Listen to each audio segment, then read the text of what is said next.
దక్షతని ప్రదర్శించకుండా అవే అయిపోతాయిలే, గాలికి అయిపోతాయిలే అన్నట్టుగా వదిలిపెట్టి కూర్చోవడం క్షమించవలసిన విషయమూ కాదు, దాని వలన లక్ష్మి యొక్క అనుగ్రహము ఉండదు. అందుకే దక్షతని ప్రదర్శించడం అనేటటువంటిది ఎవరికి వారుగా చేయవలసిన ప్రయత్నం.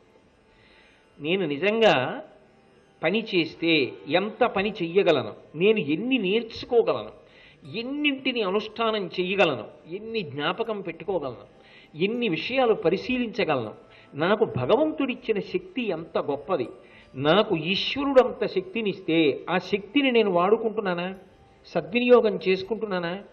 అలసత్వంతో ఆ శక్తిని అంతటినీ నిరుత్సాహంతో ఎంతసేపు ఇంద్రియ భోగాల కోసం ఖర్చు పెడుతూ అలాగే ఉండిపోతున్నానా అన్నది చాలా అవసరం. ఈశ్వరుడు నాకు ఈ శక్తిని ఇచ్చాడు, ఏమీ చేయకుండా కూర్చోవడం ఏమిటి? విననన్నా వింటా, చేయనన్నా చేస్తా, ఏదో ఒకటి చెయ్యాలి. ఏమీ చేయకుండా గాలికి పనులు వదిలిపెట్టి కూర్చొని జరగమంటే ఎలా జరుగుతాయి? కాబట్టి ఆ దక్షత గురించి అసలు ఆలోచన లేని వాని యందు నేను ఉండను. ఆ సమర్థతని వాడాలని ఎవడు తాపత్రయపడుతూ ఉంటాడో అక్కడ నేను ఉంటాను, నేను అనుగ్రహిస్తాను. కాబట్టి అమలమతులు, అమలమతులు అంటే మనసు యందు మాలిన్యం ఉండదు, ఉన్న మాట ఉన్నట్లుగానే మాట్లాడతారు అంతే. అయిందానికి కాందానికి దీన్ని ఇలా ఎలా మార్చి చెప్పేద్దాం అంటే మీరు బాగా పట్టుకున్నారు లేదో. అమలమతులు అన్న మాటకు అర్థం ఏంటంటే తను చేసింది తప్పని తనకి తెలుసు, అక్కడ వస్తుంది పెద్ద ప్రమాదం. అసలు తను చేసింది తప్పని తెలిసిందనుకోండి, అయ్యా నన్ను క్షమించండి, ఇలా చేయకుండా ఉండాల్సింది, ఇక పైన ఇలా జరగకుండా నేను జాగ్రత్త పడతాను అన్నాడు అనుకోండి, ఒక్క మాటతో పోయిందంతే. కానీ ఏం చేస్తాడంటే తనకి తప్పని తెలుసు, తను చేసింది తప్పని తెలుసు, అది ఒప్పని నిరూపించడానికి ప్రయత్నిస్తాడు. అదంతా సత్యం అండి, అది తప్పు కాదండి అని మాట్లాడడానికి ప్రయత్నిస్తాడు. దాంతో ఏమైపోతుందంటే ఇది అలవాటుగా మారిపోతుంది, సంస్కృతిగా మారిపోతుంది. దాని వలన ఏమవుతుందంటే ఎంతమంది ఉంటారో వ్యవస్థలో వాళ్ళందరికీ కూడా ఇది అలవాటుగా మారిపోతుంది. అప్పుడు లేనిపోని ఇబ్బందులు వస్తాయి. నేను మీకు ఒక ఉదాహరణ చూపించాలి అంటే, రావణాసురుడు సీతమ్మతో మాట్లాడుతున్నాడు. సీతమ్మను ఆయన ఎత్తుకొచ్చాడు, ఎత్తుకొచ్చి అశోకవనంలో కూర్చోబెట్టాడు. ఆవిడ దగ్గరికి వెళ్ళాడు. రాముడు ధర్మాత్ముడు, నా భర్త అని చెప్పింది ఆవిడ. రావణాసురుడు అన్నాడు, నేను కూడా ధర్మాత్ముడిని కదా అన్నాడు. ఎలా ధర్మాత్ముడు? పరస్త్రీని అపహరించి తీసుకొచ్చి కూర్చోబెట్టి మాట్లాడుతున్నాడా? ధర్మాత్ముడా? ఎలా ధర్మాత్ముడు అంటే ఆయనకి తెలియదు, ఆయన వేదం చదువుకోలేదా? చదువుకున్నాడు.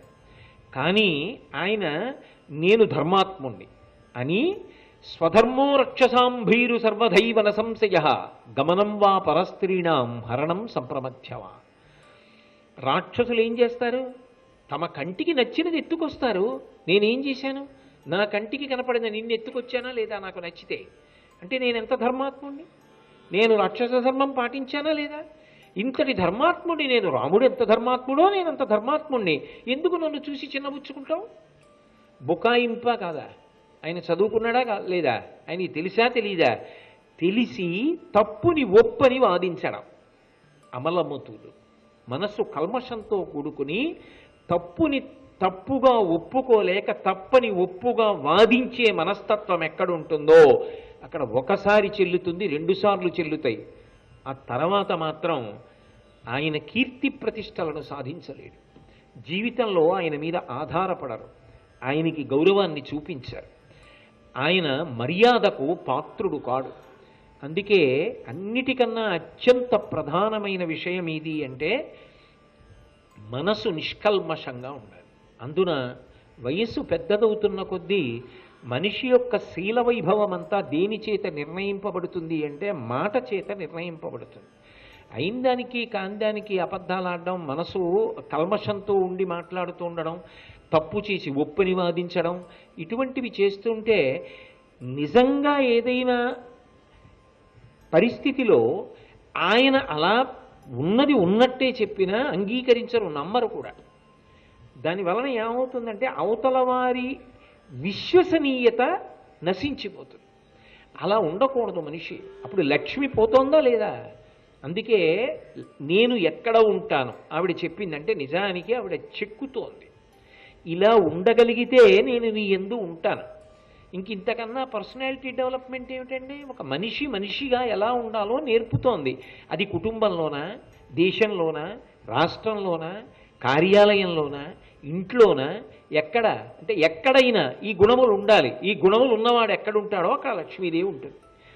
కాబట్టి అమలమతులు, సత్కర్మపరులు, మంచి పనులు చెయ్యాలనేటటువంటి తాపత్రయం ఉన్నవాళ్ళు, వాడికి ఏదో ఆర్తి ఉంటుంది. నేను మంచి పని చేయాలి, నేను మంచి పని చేయాలి, నేను మంచి పని చేయాలి.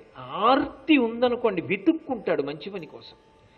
అసలు ఆ ఆర్తి లేదనుకోండి, మనం చేసేది ఏంటండి? ఏమంటే ఆ పని అది చేయడానికి వాడు ఉన్నాడండి, ఇది వాడున్నాడండి, మరి నువ్వేం చేస్తావు? విమర్శ చేస్తూ కూర్చుని ఉంటాడు అంతే తప్ప తనంత తానుగా ఒక మంచి పని చేయడానికి మాత్రం ఎప్పుడూ సిద్ధపడడం. అనవసరంగా అయిన దానికి కాని దానికి నోరు పడేసుకోవడం మాత్రం ఎప్పుడూ సిద్ధంగా ఉంటాడు. లోకంలో ఒక విషయం చెప్తుంటారు. ఒక తండ్రి కొడుకుని తీసుకుని ఎడారిలో ఒంటి మీద వెడుతున్నప్పుడు పిల్లవాడు కదా ఏం నడుస్తాడని ఒంటి మీద కూర్చోబెట్టాడు. తాను నడుస్తున్నాడు. ఎవరో వచ్చారు. ఏమయ్యా బుద్ధి ఉందా నీకు? తండ్రి పెద్దవాడు, ఆయన నడుస్తున్నాడా, నువ్వు ఒంటి మీద కూర్చున్నావా? బుర్ర ఉండద్దు, తండ్రి కూర్చోవాలా నువ్వు కూర్చోవాలా అన్నారు. కొడుకు అన్నాడు, నాన్నగారు ఒంటి ఆపండి దిగిపోతాను, మీరు ఎక్కండి అన్నాడు. కొడుకు దిగిపోయాడు, తండ్రి ఎక్కాడు. కొంచెం దూరం వెళ్ళారు. అట్నుంచి ఎవరో వచ్చారు. తండ్రిని చూసి అన్నారు, ఏమైనా నీకు బుర్ర ఉందా? తండ్రివి కదా, నువ్వు ఎక్కి కూర్చున్నావా? పిల్లాడిని కింద నడిపిస్తున్నావా? పిల్లాడిని పైన కూర్చోబెట్టి పెద్దవాడివి నువ్వు, అనుభవశాలివి, కింద ఉండవలసిన వాడివి పిల్లాడా? ఒంటే బెదిరిటైనా పరిగెడితే వాడు ఆపగలడా? నువ్వు కింద ఉండాలి, వాడు పైన ఉండాలి, అంతేగాని అదేమిటి ఇలా చేశావు అన్నాడు. ఆయన ఏం చేశాడంటే మళ్ళీ పిల్లాడిని కిందకి దింపేసేసి తను ఎక్కి కూర్చున్నాడు. మళ్ళీ వచ్చినవాడు మళ్ళీ విమర్శ చేశాడు. ఆయన అన్నాడు చూసి, ఈ లోకంలో చాలామందికి ఇది అలవాటురా, ఏం చేసినా తప్పు పట్టడమే తప్ప వాళ్ళు ఒప్పు చెయ్యరు, ఒకడు చేసిన దాంట్లో ఒప్పు చూడలేరు. కాబట్టి మనం అసలు దీన్ని లెక్క పెట్టకుండా మన ఇష్టం వచ్చినట్టు ప్రయాణం చేసి మనం ఇంటికి వెడదాం అన్నాడు. అలా ఉంటుంది లోకం యొక్క పోకడ. కాబట్టి మంచి పని చేయాలనేటటువంటి తాపత్రయం ఒకటి ఉందనుకోండి, దానికి అవకాశం లేకపోవడం అనేటటువంటిది లోకంలో ఉండదు. ఎప్పుడూ ఉంటుంది అవకాశం. పంచమవేద స్థాయి భారతం ఎందుకు పొందింది అంటే భీష్ముడు మాట్లాడాడు కాబట్టి. భీష్ముడు మాట్లాడకపోతే ఈ స్థాయి వస్తుందా అంటే చెప్పలేం. అందుకే భీష్ముని యొక్క మాటలకు అందులో అంపశయ్య మీద పడుకుని మాట్లాడాడు మహానుభావుడు. ఆ మాటలు అంత శక్తివంతములయ్యాయి. ఆయన మాట్లాడితే ధర్మరాజు గారికి మనశ్శాంతి కలిగింది. అందుకే రామాయణంలో సుందరకాండ ఎంత శక్తివంతమో మహాభారతంలో శాంతి పర్వము, అనుశాసనిక పర్వము అంత శక్తివంతములు. కాబట్టి కృతజ్ఞుని కుబుద్ధి అంటే ఆయన ఒక నిర్ణయం చేసుకుంటూ ఉంటాడు. ఏదో ఆలోచన వస్తుంది, ఓ నిర్ణయం చేస్తాడు. ఆ నిర్ణయం చేయడానికి ప్రాతిపదిక ఉండదు. ఒక నిర్ణయం చేయడానికి ఓ ప్రాతిపదిక ఉండాలి. ఏమిటి ప్రాతిపదిక? అది ధర్మమా కాదా? ధర్మమా కాదా ఎలా నిర్ణయిస్తావు? నీకు తెలిస్తే వేదం అంగీకరిస్తుందా? నీకు వేదము తెలియదు. స్మృతి అంగీకరిస్తుందా? స్మృతి తెలియదు. పురాణంలో విన్నటువంటి కథలని బట్టి ఇటువంటివి చెయ్యవచ్చా? పోనీ పురాణాలు వినలేదు. పెద్దలు ఇటువంటి పనులు చేస్తారా? మంచి నడవడి కలిగిన వారు ఇటువంటి పనులు చేస్తారా? పోనీ మంచి నడవడి కలిగిన వారు ఎలా ఉంటారో నీకు తెలియదు. అంతరాత్మ ఒకటి ఉంటుంది, తప్పు అలా చేయకని చెప్తూ ఉంటుంది. అంతరాత్మ ప్రబోధం. ఈ 5 దృష్టిలో పెట్టుకుని నిర్ణయం చెయ్యాలి. అంతేకాని అంతరాత్మ కంఠం కూడా నొక్కేసి నువ్వు నిర్ణయం చేసుకుని పాడవకూడదు. 5 పాటించి నిర్ణయించుకున్నవాడు బుద్ధిమంతుడు. ఈ 5 పక్కన పెట్టేసి నాకు సంతోషం కాబట్టి నీ చేసేస్తాననడం బుద్ధిహీనుడు. బుద్ధిహీనుల వద్ద నేనుండను, బుద్ధిమంతుల వద్ద నేనుంటాను.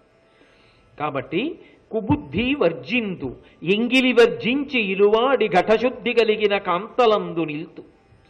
ఈ పైన చెప్పినవి సాధారణంగా పురుషులకు అన్వయం, స్త్రీలకి కూడా అన్వయం కొంతవరకు. ప్రత్యేకించి స్త్రీల విషయం మాట్లాడుతోంది లక్ష్మీదేవి. ఆవిడంది, గృహమునకు సంబంధించినటువంటి శౌచము, గృహమునకు సంబంధించిన శాస్త్రమును ఎవరు పాటిస్తారో అటువంటి స్త్రీల యందు నేను ఉంటాను.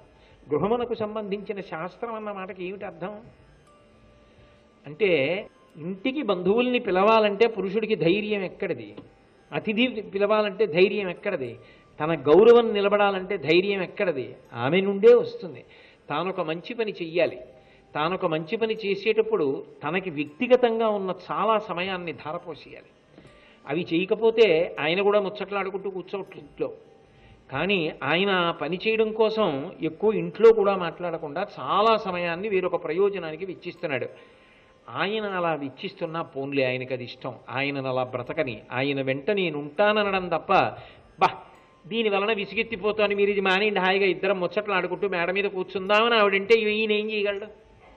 ఈయన చేయగలడా చేసే మంచి పనులు? ఆమె వెనక దన్నుగా ఉంది కాబట్టి చెయ్యగలిగాడు.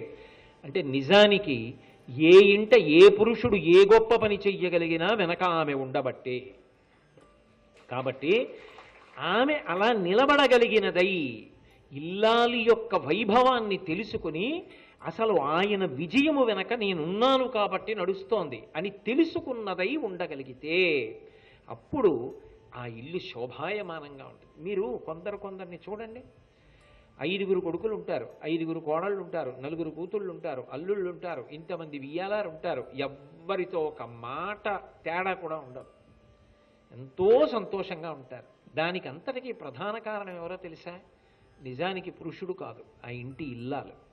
ఆమె ప్రేమ ఆమె అందరినీ కూడగలుపుకుంటుంది. ఎందుకో తెలుసా?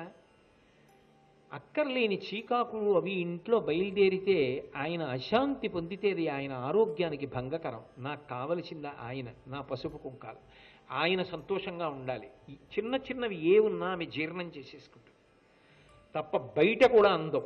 ఒక్కొక్క ఇల్లాలు అలా నిలబడిన కారణం చేత కుటుంబాలు నిలబడతాయి. ఏ ఇంట అయినా గొప్ప ప్రశాంతత సాధారణంగా దేని వలన వస్తుంది అంటే ఆ ఇంటి ఇల్లాలి గొప్పతనం. అది అంత తేలికైన విషయం ఏం కాదు, అది వాళ్ళ గొప్పతనం. నిజంగా కూడా వాళ్ళ ఓర్పు, వాళ్ళ మర్యాద, వాళ్ళ ప్రేమ, బంధువుల్ని కలుపుకోవడం, అక్క చెల్లెళ్ళు వాళ్ళ ప్రేమ, అది లేనినాడు ఏ పూర్ణత్వం ఉంటుంది? అందుకని ఆ ఇంటికి సంబంధించిన విషయముల మీద తన కర్తవ్యమునందు నిష్ట కలిగి ఉండి ఘటశుద్ధి అంటే పాత్రలు శుభ్రంగా ఉన్న ఇంట్లో ఉంటారు. పాత్రలు శుభ్రంగా ఉండడం అంటే ఏమిటి?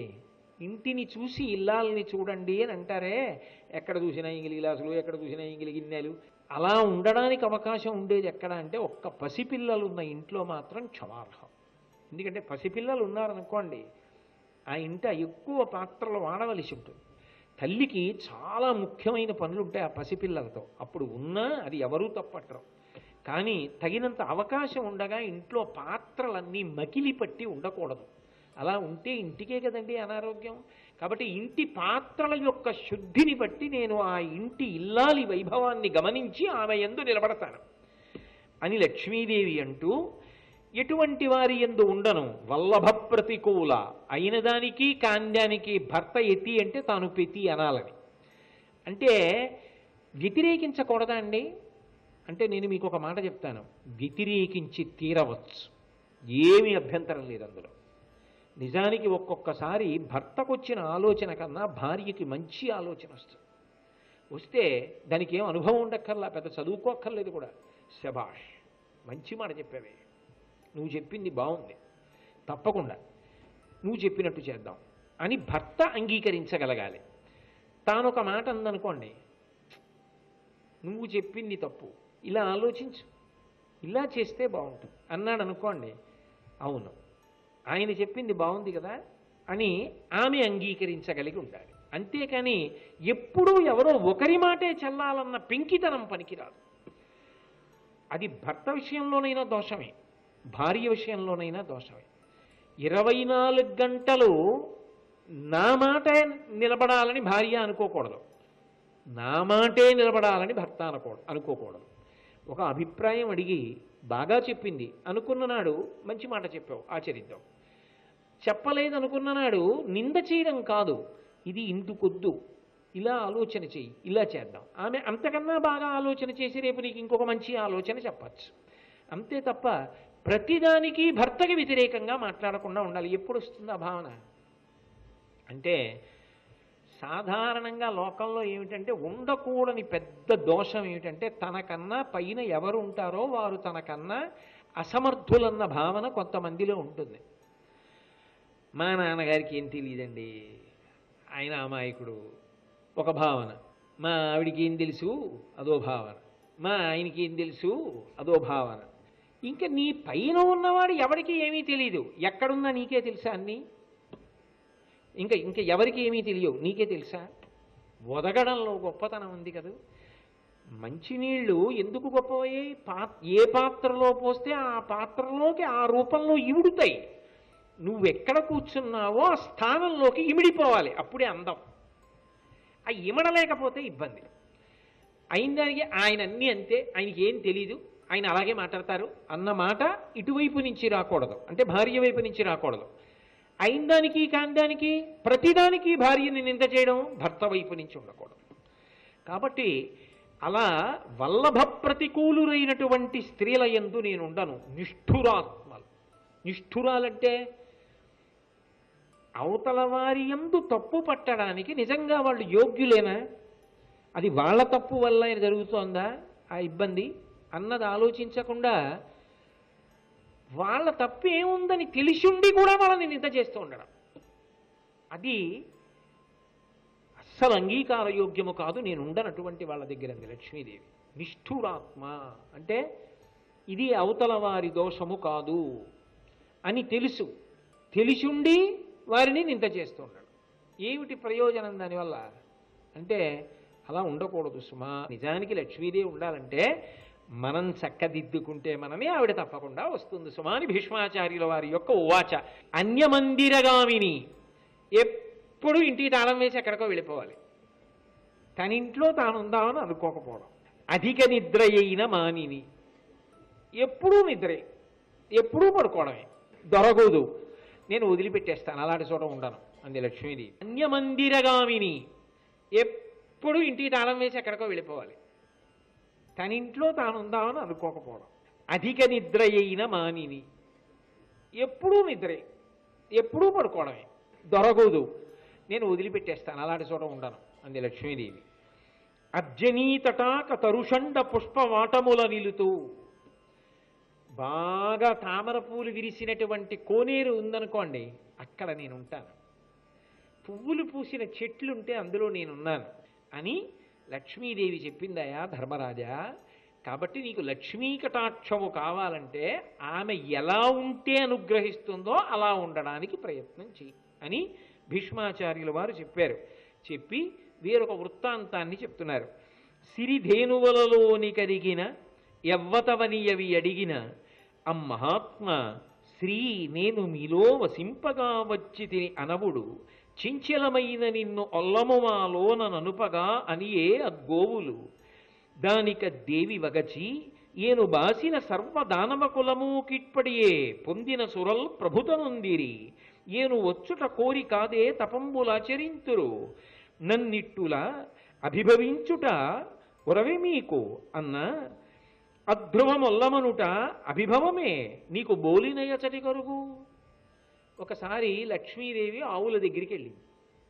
నీ యందు సమస్త దేవతలు ఉంటారు కదా, కాబట్టి ఓ గోవా నాకు కూడా నీ యందు నివసించడానికి ఒక స్థానాన్ని ఇయ్యి అని అడిగింది. అడిగితే అవి అన్నాయి, గోవులు నువ్వెవరవు అన్నాయి. అంటే ఆవిడంది నేను లక్ష్మీదేవిని అంది. అవి అన్నాయి నువ్వు మా దగ్గర వద్దు అన్నాయి. ఇవి ఎందుకు వద్దు అంది. నువ్వు చించెల లక్ష్మివి, నువ్వు ఒక చోట ఉండేదానివి కావు, చించలత్వం మాకు ఇష్టం ఉండదు, కాబట్టి నువ్వు మా దగ్గర వద్దు, వెళ్ళిపో అన్నాడు. ఆవిడంది మీరు అలా అనకూడదు, నేను వదిలిపెట్టడం వెనక మంచి వాళ్ళకి అనుగ్రహం ఉంటుంది, పట్టుకోవడం వెనక చెడ్డవాళ్ళకి దురదృష్టం ఉంటుంది. నేను రాక్షసుల్ని వదిలిపెట్టి వెళ్ళిపోతుంటాను, అందువల్ల లోకము రక్షింపబడుతూ ఉంటుంది. సన్మార్గంలో ఉన్న వాళ్ళ దగ్గరికి వెళ్ళిపోతూ ఉంటాను, అందువల్ల వాళ్ళు వృద్ధిలోకి వస్తుంటారు. అందుకు కదా నా కోసం తపస్సు చేస్తారు, అందుకు కదా నా పేరు లక్ష్మి. అందరూ నన్ను చూస్తూ ఉంటారు కదా, ఆవిడ అనుగ్రహం కలగాలని కోరుకుంటారు కదా. అటువంటి నన్ను మీరు చించెల లక్ష్మి అంటారేమిటి? మరి నేను కదలకపోతే ఎలా కుదురుతుంది? అసలు నేను కదలడమే లోకానికి ప్రయోజనం. మీరు చూడండి, కరెంట్ అంటే కదిలితేనే దానికి ప్రయోజనం. కరెంట్ కదలకుండా ఆగిపోయింది అనుకోండి, ట్రాన్స్ఫార్మర్ కరెంటు పోయిందంటాం. కాబట్టి నేను కదలాలి, డబ్బు కదులుతూ ఉంటేనే లోకంలో ఉపయోగం ఉంటుంది. నేను చించెల లక్ష్మిని అంటారేమిటి? మీరు అలా అనకూడదు అని లక్ష్మీదేవి గోవులతో అంది. అని గోవుల పలికిన సిరివిని మీచే ఇట్లు పరిభవింపగబడి ఏ జనిన నన్ను ఎవ్వరును గైకొనరో శరణమగుడు వెడుకునియద మిమ్మున్.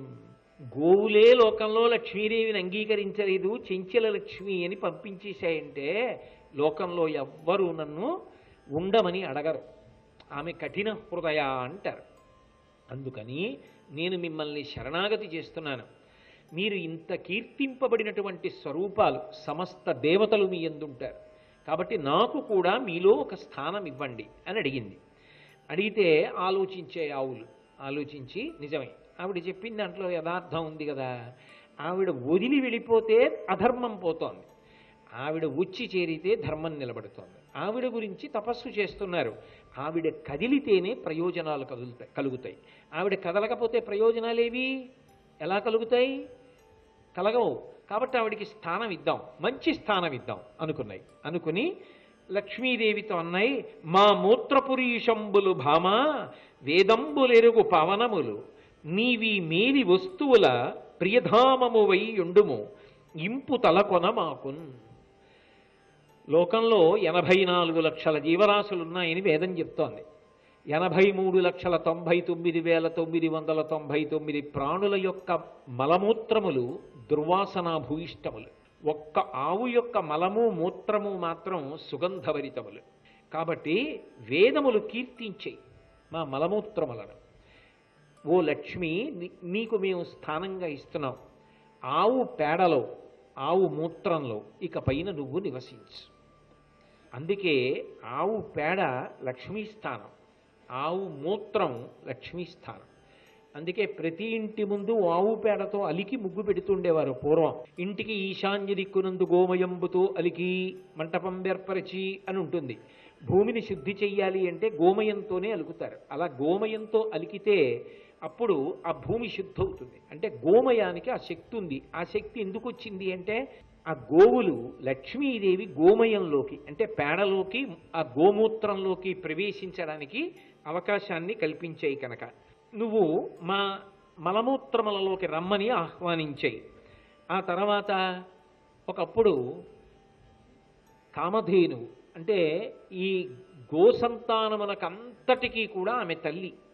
ఆ కామధేనువు ఒకసారి చతుర్ముఖ బ్రహ్మగారి గురించి తపస్సు చేసింది. సురభి తపముసేయ సరిసజాసనుడు ప్రత్యక్షమై మనోరథంబు చెప్పు ఇచ్చు కౌతుకమున వచ్చి తిని అనవుడు ఇట్టులని అది మహీషవర్య. ఒకప్పుడు కామధేనువు చేసిన తపస్సుకు మెచ్చి చతుర్ముఖ బ్రహ్మగారు వచ్చాడు. వచ్చి నీకేం కావాలి చెప్పు కామధేనువా, ఇంత గొప్ప తపస్సు చేశావు, నేను ఇస్తాను అన్నాడు. ఆ కామధేను అంది, నాకేం కోరిక లేదు, నేను తపస్సు చేశాను ఊరికనై కూర్చోకుండా. నా తపస్సుకు మెచ్చి నువ్వు వచ్చి ప్రత్యక్షం అయ్యావు, నిన్ను నా కన్నులతో చూశాను, ఇంకింతకన్నా ఏమిటి, ఇంకా నాకేమీ అక్కర్లేదు అంది. అంటే బ్రహ్మగారు అన్నారు, ఇత పూర్వం నేను మనసులో సంకల్పం చేశాను, ఇప్పుడు దాన్ని ఆజ్ఞాపిస్తున్నాను. నా లోకం సత్యలోకం, నా సత్యలోకం కన్నా కూడా పైన గోలోకం ఉంటుంది, అక్కడ ఉంటాయి గోవులన్నీ. కాబట్టి సత్యలోకం కన్నా పైన గోలోకాన్ని ఏర్పాటు చేస్తున్నాను, ఇంత గొప్ప వరాన్ని మీకు ఇస్తున్నానని కామధేనువుకి ఇచ్చాడు. అది గోవుల యొక్క గొప్పతనమని భీష్మాచార్యుల వారు అన్నాడు. గో విషయ వాక్య పఠనము శ్రవణము సంశ్రవణములు ధరావర ఆయు శ్రీ విభవ కీర్తి సుగతి సమావహములు తత్పరుండు వగు మిక్కథలన్. నువ్వు ధర్మరాజా ఒక్క విషయాన్ని తెలుసుకో, మనిషి ఆయుర్దాయాన్ని పొందడానికి, సంపదని పొందడానికి, అభివృద్ధిని పొందడానికి, కీర్తిని పొందడానికి తరచుగా దేని గురించి మాట్లాడుకుంటూ ఉండాలి అంటే గోవు గురించి మాట్లాడుకుంటూ ఉండాలి. గోవు గురించి మాట్లాడడం, గోవు గురించి వినడం, ఆవు ఉన్న చోట ఉండడం, ఆవుని చూస్తూ ఉండడం, ఇవన్నీ కూడా గొప్ప అదృష్టహేతువులు. కాబట్టి ప్రయత్నపూర్వకంగా ధర్మరాజా ఆవుల గురించి వినే ప్రయత్నం చేస్తూ ఉండు, అది నీకు విశేషమైన అనుగ్రహాన్ని చేకూరుస్తుంది అని చెప్పి, లోకంలో అన్నిటికన్నా చాలా చాలా గొప్ప దానం ఏది అంటే గోదానమే అంత గొప్పది. గోదానము కన్నా గొప్ప దానము లోకమునందు లేదు. అందుకే పుణ్యదినమునందు భూసురానుజ్ఞతో ఉపవసించి గోవులున్న మందకరగి పరమ నియతి అయ్యహోరాత్రమ గోష్ఠమున వసించి నిష్ఠతోడా. మిగిలిన దానాల కన్నా గోదానం చేసేటప్పుడు మాత్రం కొన్ని నియమములు పాటిస్తే మంచిది.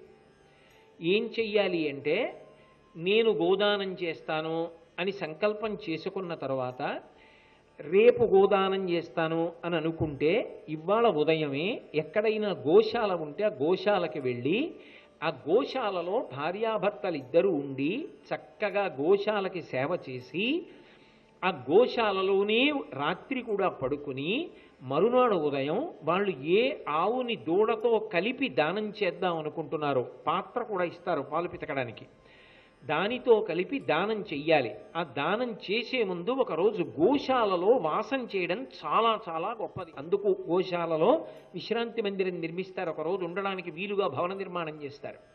అలా దానం జీవితంలో ఒక్కసారైనా చేసుకునే అవకాశం కలుగుతుంది అని. అందుకని అలా గోశాలలు ఉండి మరునాటి ఉదయం సంగమ కాలంలో గోవుని దానం చేయాలి.